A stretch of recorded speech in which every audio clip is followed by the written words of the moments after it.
Hello students, I am Pooja miss from Augustus education और आज हम देखने वाले हैं क्लास 10 के इंग्लिश कुमार भारती का 4.2 लेसन द लंचियन। बच्चों, लंचियन मतलब मिड डे मील यानी कि दोपहर में खाए जाने वाला हल्का सा खाना। बच्चों, लंचियन ये word generally mid day meal को रेफ़र करने के लिए 18 से 19 सेंचुरी के बीच यूज़ किया जाता था, लेकिन आज की तारीख में हम मिड डे मील को रेफ़र करने के लिए लंचियन वर्ड का शॉर्ट फॉर्म लंच यूज़ करते हैं। द लंचियन की स्टोरी विलियम सोमरसेट मोहम ने लिखी है। विलियम का जन्म 1874 में पेरिस में हुआ था और उनकी डेथ 1965 में नाइस सिटी में हुई थी। विलियम एक ब्रिटिश राइटर थे जो सबसे हटके ड्रामा लिखने के लिए पहचाने जाते थे। बच्चों, विलियम ने कई सारी नॉवेल्स और शॉर्ट स्टोरीज लिखी थी और उनकी नॉवेल्स और शॉर्ट स्टोरीज दर्शकों को काफ़ी काबिले तारीफ लगती थी। विलियम अपने समय के सबसे पॉपुलर राइटर में से एक थे और वो 1930s के सबसे रेप्यूटेड हाईएस्ट पेड ऑथर थे। उनके काम की विशेषता थी कि वो जो कुछ भी लिखा करते थे वो काफ़ी क्लियरली लोगों को समझ में आ जाता था। विलियम का स्टोरी लिखने का स्टाइल बहुत ही सिंपल था।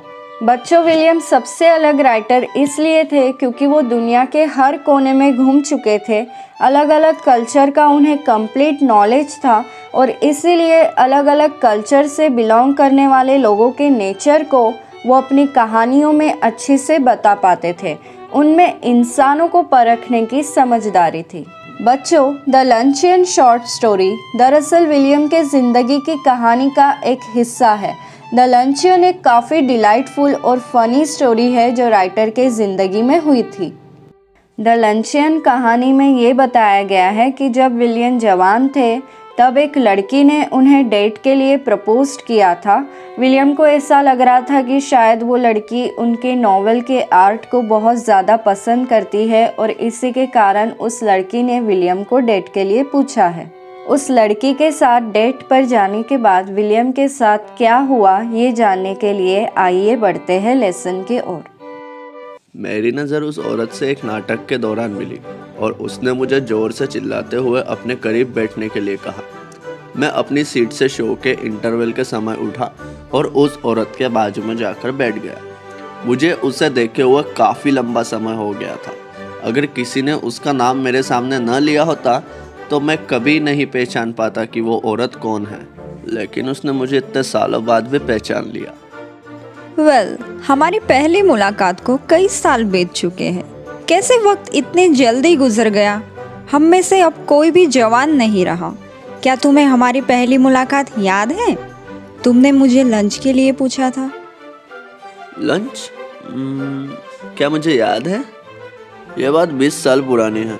तब मैं पेरिस शहर में रहता था, एक बहुत ही छोटे से अपार्टमेंट में, और मैं बड़ी मुश्किल से पर्याप्त पैसे कमा पाता था। मैं कंपटीशन से भरी दुनिया में आगे बढ़ने के लिए, नाम कमाने के लिए काफ़ी मेहनत कर रहा था, क्योंकि वो दौर मेरे ज़िंदगी का शुरुआती दौर था।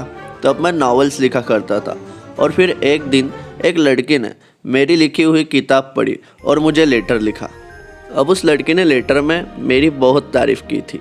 अपने करियर के शुरुआत में ही किसी और व्यक्ति से अपने काम के लिए कुछ अच्छा सुनना किसे नहीं पसंद, इसलिए मैंने भी उस लड़की को आभार जताते हुए लेटर लिखा। और फिर तुरंत मुझे उसी लड़की से एक और लेटर आया। लेटर में लिखा था कि वो पेरिस शहर से ही गुजरने वाली है और मुझसे बातचीत करना चाहती है, लेकिन उसने लेटर में ये भी लिखा था कि उसको जल्दी जाना है, उसके पास लिमिटेड टाइम है, वो भी सिर्फ आने वाले शुक्रवार को। फिर उसने मुझे ये पूछा कि क्या मैं उससे इस मुलाकात के दौरान एक छोटा सा लंच करवा सकता हूँ। फोयत रेस्टोरेंट में वो मुझसे जवाब मांग रही थी, लेकिन फोयत रेस्टोरेंट शहर में मौजूद सबसे महंगे रेस्टोरेंट में से एक था। फोयत रेस्टोरेंट तो मेरी हैसियत के बाहर का था और मैं वहाँ जाने की कभी सोच भी नहीं सकता था। मेरे पास सिर्फ 80 गोल्ड फ्रैंक्स बचे हुए थे, जिस पर मुझे पूरे महीने भर का खर्च उठाना था, लेकिन एक छोटे से लंच के लिए 15 फ्रैंक से ज़्यादा पैसे नहीं लगेंगे। अगर मैं आने वाले 2 हफ्तों तक कॉफ़ी पीना छोड़ दूँ तो मैं आसानी से कॉफ़ी से बचे पैसे में उस लड़की को पोएट रेस्टोरेंट में लंच करवा सकता था। काफ़ी सोचने के बाद मैंने उस लड़की को आंसर दिया कि मैं उसे पोएट रेस्टोरेंट में दोपहर के 12:30 बजे शुक्रवार को मिलूँगा।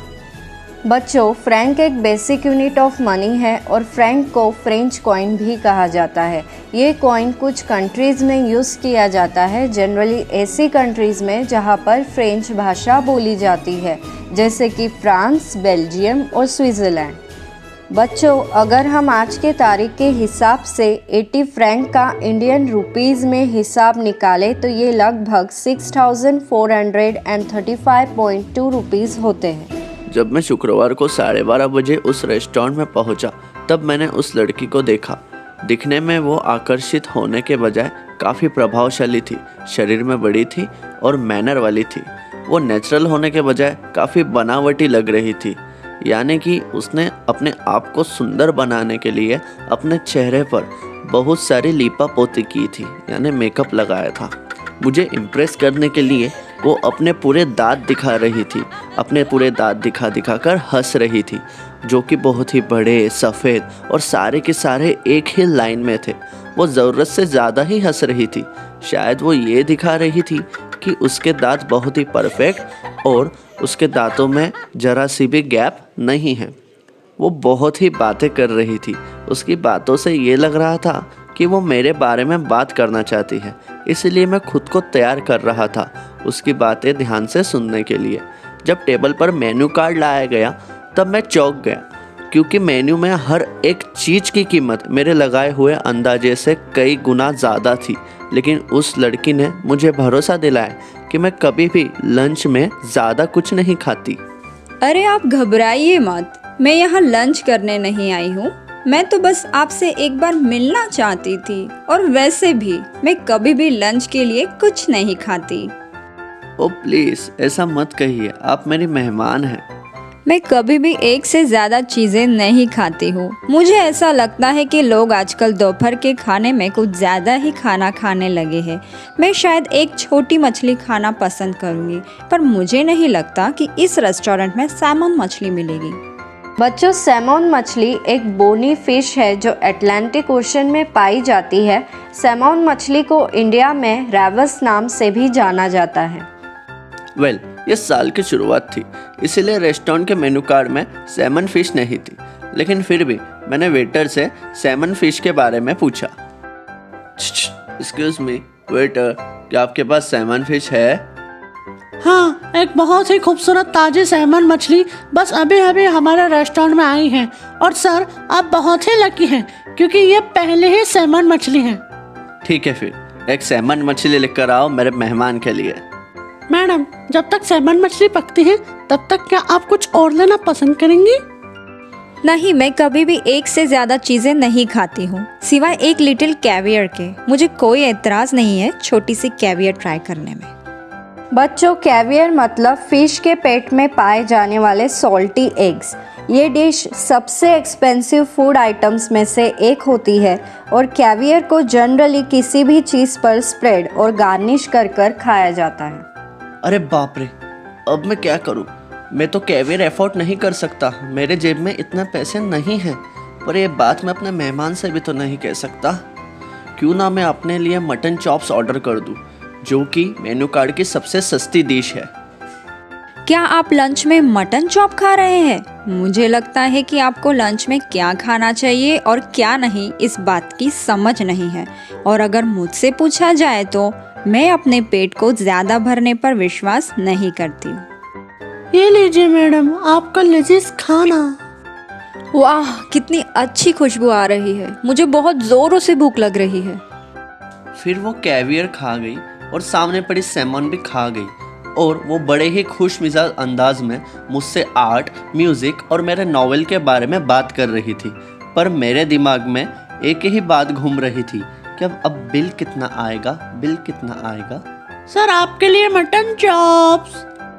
अब मैं कहाँ से शुरू करूँ? ये मुझे इतने गंभीरता से क्यों देख रही है? मुझे लगता है कि आपकी भारी खाना खाने की आदत है। मुझे यकीन है कि आपकी ये खाना खाने की आदत बिल्कुल गलत है। आप मेरा एग्जाम्पल फॉलो क्यों नहीं करते? लंच में सिर्फ एक चीज़ खाया कीजिए।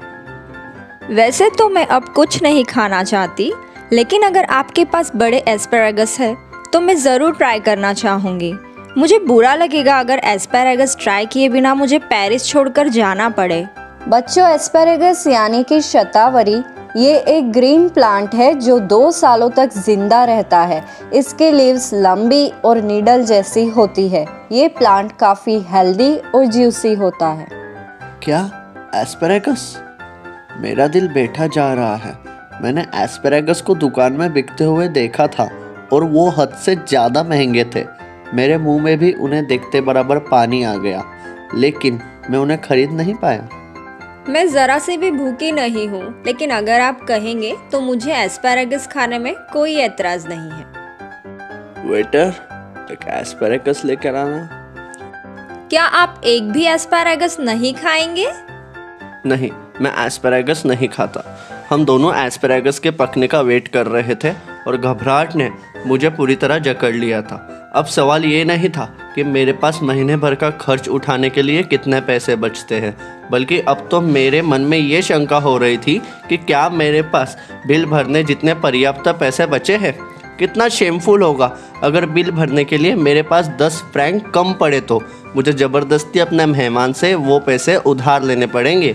मुझे वैसे तो पता है मेरे पास कितने पैसे हैं, लेकिन अगर बिल ज़्यादा आया तो मैंने पहले से ही सोच रखा है कि मैं अपने हाथों को अपने पॉकेट में डालूंगा और ड्रामा करते हुए ज़ोर से चिल्लाऊंगा कि अरे बाप रे, मेरा पॉकेट किसी ने मार लिया। ऑफ कोर्स ये बहुत ही अजीब लगेगा अगर उसके पास भी बिल भरने के लिए पैसे नहीं रहे तो।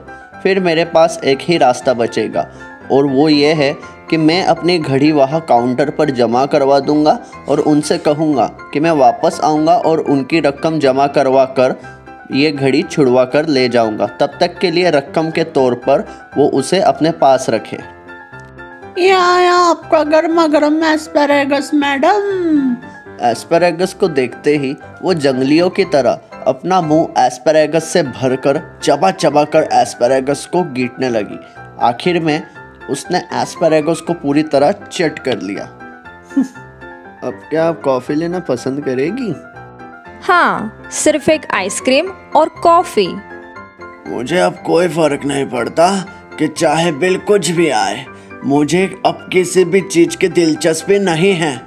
वेटर, एक कॉफ़ी मेरे लिए और एक आइसक्रीम मेरे मेहमान के लिए, कॉफ़ी के साथ। यू नो, एक चीज़ है जिस पर मैं पूरी तरह से विश्वास करती हूँ, और वो चीज़ ये है कि किसी को भी खाने पर से तब उठना चाहिए जब मानो उसे ऐसा लग रहा हो कि वो थोड़ा और खा सकता है। हमेशा हमने हमारे पेट में थोड़ी सी जगह रखनी चाहिए थोड़ा और खाना खाने के लिए। क्या तुम अभी भी भूखी हो? और नहीं, मैं बिल्कुल भी भूखी नहीं हूँ। तुमने देखा ना, मैं लंच नहीं करती हूँ। मैं तो सिर्फ सुबह में 1 कप कॉफ़ी लेती हूँ और फिर सीधे शाम में डिनर करती हूँ। पर मैं तुम्हें एक बात बता दूँ कि अगर कभी मैंने लंच किया भी तो लंच में मैं कभी भी एक चीज़ से ज़्यादा नहीं खाती। मुझे कम खाना पसंद है। हाँ, वो तो मैं देख ही रहा हूँ। इतने में ही एक भयानक चीज़ हुई, और वो ये थी कि जब हम कॉफ़ी के लिए वेट कर रहे थे तब एक हेड वेटर हमारे टेबल के आसपास ही घूम रहा था, जिसके हाथ में एक बास्केट थी जो बड़े बड़े पीचेस से भरी हुई थी। पर यकीनन तब पीचेस का मौसम नहीं था। भगवान ही जानते थे कि पीचेस की कीमत क्या थी। मुझे थोड़ी देर बाद ये पता चला कि मेरे मेहमान ने मुझसे बात करते समय एब्सेंट माइंडेडली एक पीच उठा लिया था। बच्चों, पीच एक डिलीशियस फ्रूट है जिसे हम हिंदी में आलू बुखारा भी कहते हैं और पीच ज़्यादातर चाइना में पाया जाता है। तुमने देखा ना, तुमने तुम्हारे पेट को वजनदार मीट खाकर भर लिया है। अब तुम्हारा पेट इतना भर चुका है कि तुम कुछ और खा ही नहीं सकते। पर मैंने तुम्हारी तरह नहीं खाया। मैंने तो बस छोटे मोटे स्नैक्स खाए हैं, इसीलिए मैं ये पीच शौक से खा सकती हूँ। वो पीच खा रही थी, तभी मैंने वेटर से बिल मंगवा लिया। बिल आया। बिल 77 फ्रैंक्स का था। ये देख के मेरे दिल को थोड़ी राहत मिली। और जब मैं बिल के पैसे निकाल रहा था तब मुझे ये पता चला कि मेरे पास वेटर को टिप देने के लिए पर्याप्त पैसे भी नहीं बचे थे। मैं पूरा खाली हो गया था। फिर भी वो एक टक लगाकर उन 3 फ्रैंक्स को देख रही थी जो मैंने टेबल पर उन वेटर के लिए एज ए टिप छोड़े हुए थे। मैं जानता हूँ कि मेरे ऐसे बर्ताव से वो ये ज़रूर सोचेंगी कि मैं कितना मतलबी हूँ। मैंने वेटर को सिर्फ 3 फ्रैंक्स जैसी छोटी सी रकम दी, पर जब मैं रेस्टोरेंट से बाहर आया तब सिर्फ मैं ही जानता था कि हालात कितने नाजुक थे। मेरे सामने पूरा महीना था और मेरे पॉकेट में एक पैसा तक नहीं था महीने भर का खर्च उठाने के लिए। मुझसे कुछ सीखो, मेरा एग्जाम्पल फॉलो करो और लंच में कभी भी एक चीज़ से ज़्यादा मत खाओ। अब फिक्र मत करिए, मैं उससे भी अच्छा करूँगा। मैं एक काम करूँगा कि मैं आज रात डिनर में कुछ खाऊंगा ही नहीं। आप तो भी एक डिश खाती है, पर मैं कुछ भी नहीं खाऊंगा। तुम कितने मजा किया हो। चलो बाय, फिर मिलते हैं। आखिरकार 20 साल बाद मैंने अपना बदला ले ही लिया। वैसे तो मैं किसी से बदला लेने पर यकीन नहीं रखता और ना ही किसी को सजा देना मुझे पसंद है, लेकिन जब उस औरत ने मेरे साथ गलत किया तब मुझे बहुत बुरा लगा कि मैं कुछ नहीं कर पाया, मैं उसे सबक नहीं सिखा पाया और इस बात से मैं बिल्कुल भी संतुष्ट नहीं था। मैं तो बस उस लालची औरत के लिए एक बकरा था जिसे वो लूट रही थी। उसने मुझे काफ़ी हर्ट किया, उसने मुझे काफ़ी तकलीफ पहुंचाई, लेकिन मैं एक अच्छा इंसान होने के कारण मैंने इस बात पर ध्यान नहीं दिया। अपने बुरे दिन जैसे तैसे निकाले और सारा मामला भगवान पर छोड़ दिया। पर आज इस औरत से मिलने के बाद मुझे ऐसा लगता है कि मेरा बदला पूरा हो गया, क्योंकि जब भगवान खुद आपके मामले में हाथ डालते हैं तब आपको संतुष्टि मिलती है। और आज मुझे भगवान पर पूरा यकीन हो गया कि भगवान के घर देर है मगर अंधेर नहीं। मुझे उस औरत की हालत देखकर बहुत समाधान मिला, क्योंकि वो आज फुगट का खा खा कर 133 किलो की हो गई है। वो औरत जो सबसे झूठ कहती है कि मैं लंच में कुछ नहीं खाती। तो इसी के साथ लेसन फिनिश होता है। अगर आप मेरे चैनल पर नए हैं तो मेरे चैनल को ज़रूर सब्सक्राइब करें। अगर आपको मेरी वीडियो अच्छी लगी हो तो मेरी वीडियो को ज़रूर लाइक करें और शेयर करें अपने दोस्तों के साथ, और बेल आइकन प्रेस करना ना भूलें।